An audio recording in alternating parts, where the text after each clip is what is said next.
Keep going. And go. Kitty, kitty, mama.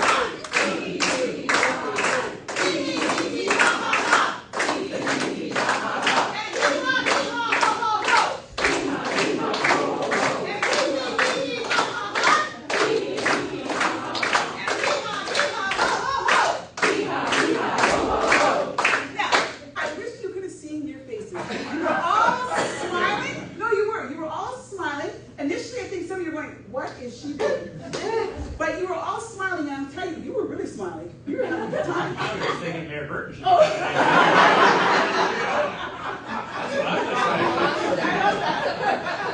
That was good. That was very good. So here's the thing. The reason why I had you do that is because your body doesn't know the difference between a fake laugh and a real laugh, and you will get the exact same benefits. So when you're having a stressful moment, honestly, if you just go, your body goes, oh my God, and your body kicks into motion because it thinks that you're feeding it something good. Your body doesn't know the difference between it being a fake laugh and a real laugh. So one of the things that you can do in terms of resiliency is to turn on that power of laughter yoga. Now, I didn't do like a yoga session with you because that's a lot of deep breathing stuff that we do with it, but I just wanted to give you a little example of how you can sometimes just tap into your inner clown when nothing's really funny and the stress level's high and you need to build some resiliency, is that you can just tap into that. I had a gentleman in one of my sessions say to me, I was doing a session on leadership and I threw this in, and he said, Rosita, of all the leadership tips that you gave, the best part was the laughter. And I'm like, really? I'm like, why?